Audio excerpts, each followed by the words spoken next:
Hola, ¿qué tal? Muy buenas tardes. Mi nombre es Juan Esteban Maya Rosero y vengo a exponer acerca del análisis sociológico organizacional.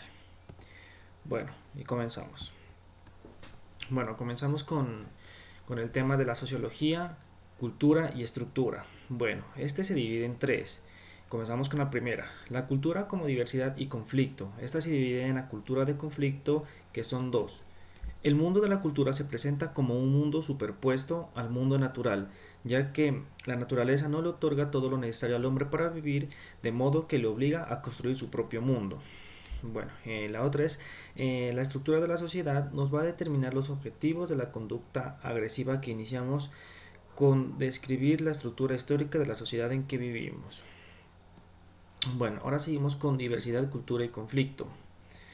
Esta también se divide en dos. Bueno, entonces comenzamos con la ubicación del conflicto dentro de las sociedades occidentales caracterizadas por la pluralidad de lo privado.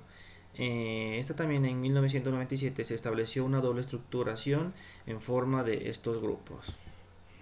Bueno, ahora pasamos a la segunda, que es la estructura social. Bueno, la estructura social se divide en tres, que como son las instituciones, que estos son prácticamente esquemas de percepción, apreciación y acción. La otra es los individuos, que se componen de acción social, organización y también de estilos de vida. Y por último, la cultura, que es el sentido de compartido de la realidad. Bueno, ahora sí vamos al tercero, que es la sociología de la cultura. Bueno, la sociología de la cultura es un área de la sociología dedicada al análisis sistemático de la cultura, entendida habitualmente como el conjunto de códigos simbólicos utilizados por los miembros de la sociedad, tal como se manifiestan socialmente. Bueno, estas se clasifican en la teoría de la cultura europea, que es, en primer lugar, la teoría cultural europea. Esta unifica autores como Jürgen Habermas, Michael Foucault o Pierre Bourdieu, quienes hacen sus aportes principalmente en elementos teóricos y cualitativos. La otra es la teoría británica, que los estudios británicos influidos por el marxismo británico, quien fueron quizás los pioneros en reconocer la incidencia de la cultura de los hechos sociales. Y por último tenemos la sociología cultural estadounidense, pues que finalmente encontramos la sociología cultural americana compuesta por autores como Stephen Gertz, Jeffrey Alexander o Philip Smith, que son un campo de estudios más centrado en la sociología y menos en lo político. Bueno, ahora sí pasamos a otro tema que es la organización del trabajo en el marco de la globalización. Bueno, esto es un proceso que se ha venido desarrollando en los últimos años con la evolución del capitalismo. A través de esto, pues incrementando la capacidad de expansión e interrelación entre países, reduciendo las barreras comerciales que permiten ampliar el desarrollo tecnológico de información y comunicación, conllevando a cambios en las organizaciones. Bueno, pues también la organización del trabajo en el marco de la globalización remonta a su origen desde la Edad Media, pues el cual se trata de un proceso de largo plazo y muy antiguo. Este data el cual no solo se desenvuelve en la así llamada dimensión económica, sino también en otras. De esto también se dice que la globalización es la continuidad de la integración económica internacional en mercados más grandes, más complejos y más interrelacionados entre sí. Y para América Latina ha experimentado en los últimos años una fuerte recesión económica por factores estructurales como el atraso técnico y la baja productividad del trabajo. La organización del trabajo en el marco de la globalización también se divide en dos componentes, que son las estrategias de la modernización en la organización del trabajo y la flexibilización del trabajo y sus consecuencias. Bueno, comenzamos con la primera, que son las estrategias de modernización. Bueno, esta nos dice que el crecimiento de la población, la diversificación de los mercados, la incertidumbre causada por la demanda en cuanto a cantidad y calidad, el acelerado ritmo del cambio tecnológico fueron las causas que obligaron a superar la rigidez del trabajo de las organizaciones. Asimismo, también podemos decir que las organizaciones utilizan técnicas como el control total de calidad, ya que por medio de herramientas estadísticas se pueden supervisar y controlar los procesos para disminuir lo más posible los defectos. De eso también podemos decir que se puede obtener productos con las características necesarias para cubrir los requerimientos, exigencias y maximizar las respuestas de los clientes en un entorno de cambio rápido como es el mercado global. Ahora vamos a hablar de la flexibilización del trabajo y sus consecuencias. Bueno, esto nos dice que la flexibilidad como estrategia modernizadora en América Latina ha generado grandes cambios en las organizaciones del trabajo para que las empresas puedan adaptarse a las condiciones de competitividad y apertura comercial. De eso también podemos decir que son muchas y son diversas las opiniones sobre la flexibilidad. Entre ellas se encuentra la posición de Don Boys y Pires, para quienes está entendida como la flexibilización en los procesos de producción que normalmente implican una utilización de la mano de obra de una manera más flexible dentro del proceso del trabajo. De lo anterior también podemos decir que permite aseverar que la flexibilización es un proceso en el cual el trabajo debe ser adaptable a los cambios generados por la globalización con el objeto de reducir todas aquellas limitaciones como reglas, reglamentos y regulaciones. Bueno, y ahora pasamos a otro tema que es la subjetividad, ciudadanía y emancipación. Bueno, y comenzamos con el primer concepto de esta, que es la constelación ideológica cultural hegemónica. Bueno, esta apunta a la reafirmación de la subjetividad en detrimento de la ciudadanía, ya la reafirmación desigual de ambas en detrimento de la emancipación. También tenemos otro concepto que es el proyecto de la modernidad, que este se caracteriza por un equilibrio entre la regulación y emancipación convertidos en dos pilares sobre los cuales se sostiene la transformación radical de la sociedad predeterminada. De la subjetividad, ciudadanía y emancipación tenemos otro concepto que es que podemos decir que el equilibrio nunca fue alcanzado, el pilar de la regulación se fortaleció a costa del pilar de la emancipación. Bueno, este concepto se divide en cuatro conceptos más. Comenzamos con el primero, que es el principio de subjetividad, que este es mucho más amplio que el principio de ciudadanía, teorizando una sociedad donde muchos en la sociedad civil no son ciudadanos por la simple razón que no pueden participar políticamente en la actividad del Estado.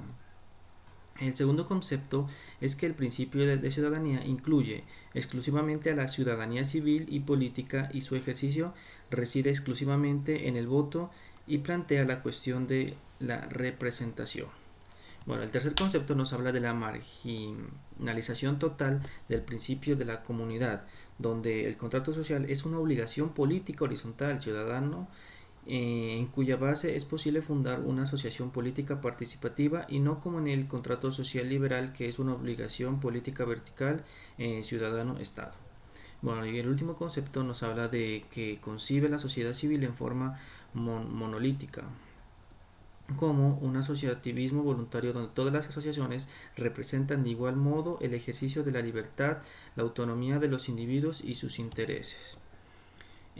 También la subjetividad, ciudadanía y emancipación nos habla de la hipertrofia de la ciudadanía estatizante y consumista y la decadencia de la subjetividad. Bueno, esta fue denunciada por primera vez por, por Macuse en 1964 y la emancipación por conquistar será la del individuo y la subjetividad. La solución que propone es la emancipación por el eros. Bueno, esto también nos habla de otro concepto que nos dice que para Bonaventura de Sousa Santos el proceso histórico de la ciudadanía y de la subjetividad son autónomos, aunque íntimamente relacionados. Bueno, la subjetividad, ciudadanía y emancipación también nos da otro concepto que nos da las respuestas del capitalismo a los desafíos de los 60. Estos fueron la difusión social de la producción, su descentralización a través de las transnacionalización, la fragmentación geográfica y social del proceso del trabajo con la transferencia hacia la periferia del sistema mundial de las fases productivas.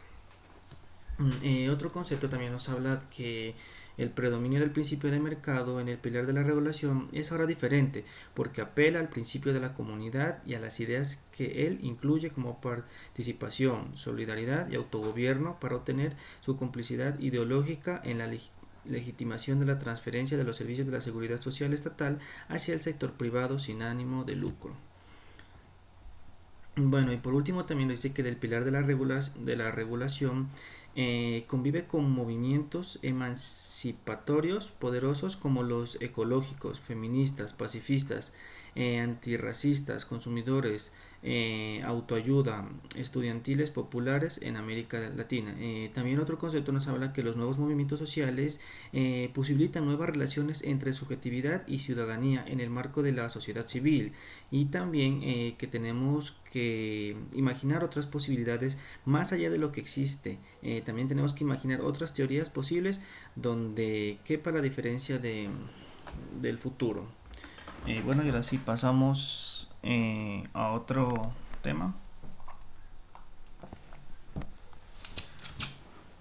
Otro tema que es la legitimidad en las organizaciones. Bueno, la legitimidad en las organizaciones trata de los distintos modelos organizacionales. Estos implican diferentes explicaciones de legitimidad en las organizaciones.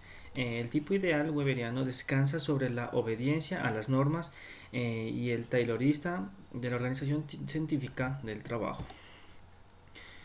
Y bueno, el modelo burocrático de organización es un concepto cual se maneja como que debe quedar claro que, como sucede con los demás tipos ideales elaborados por Weber, los rasgos de tal modelo no describen ninguna institución histórica concreta, sino que son el resultado de un proceso de abstracción. De eso también podemos concluir que la autoridad tradicional se basa de la creencia de la santidad de los ordenamientos y poderes existentes desde un pasado más o menos lejano.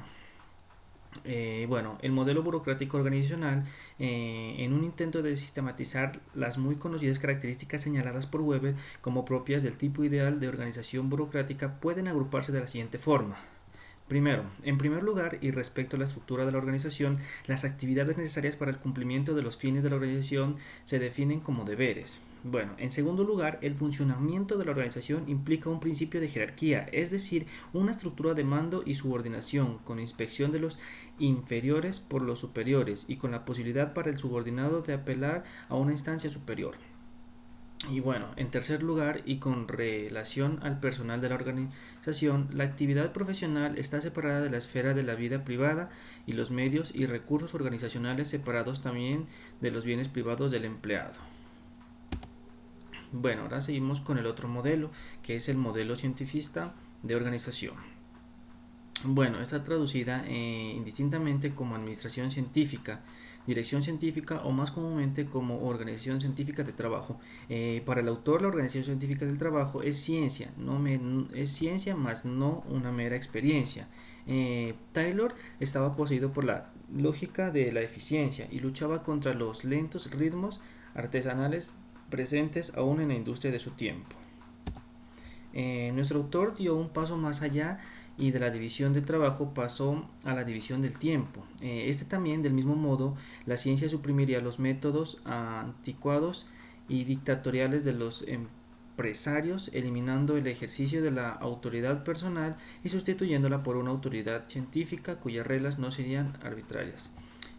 Bueno, también decimos que en cuyo marco cooperarían patrones y obreros, sujetos ambos a una norma racional, indiscutible y máximamente obligatoria, que dicha norma establecería unas condiciones objetivas de trabajo y un sistema salarial que impedirían a los obreros producir menos del máximo que podrían producir cada día.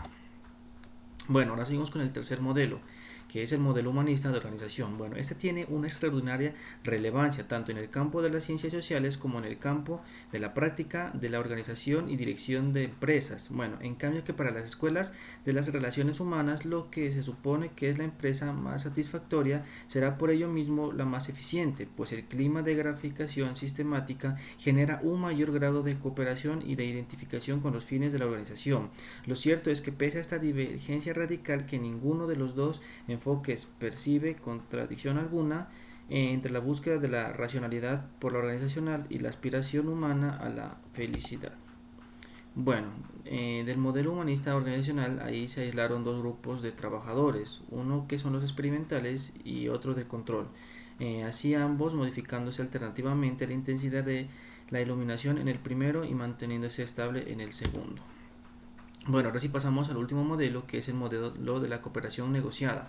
Dicho modelo organizacional parte de la teoría del conflicto. Esto es de una visión realista de la sociedad, la que percibe como estructurada en relaciones asimétricas que implican desigualdad, dominación y explotación. La institucionalidad del conflicto significa, ante todo, reconocer su existencia y, en segundo lugar, establecer mecanismos aceptables por las partes para admitir una vía que excluya la violencia y la prevalencia sistemática de uno de los intereses sobre otros. También además que es un sistema social en el que existe un grado de consenso suficiente sobre la convivencia civil y sobre cómo se dice ahora el modelo de sociedad. Las organizaciones y específicamente las empresas pueden entenderse más apropiadamente gracias al modelo de la cooperación negociada que con ninguno de los tres a los que nos hemos referido más arriba. Muchas gracias. Esto fue todo por hoy. Quedo atento y gracias a todos por su atención. Feliz resto de tarde.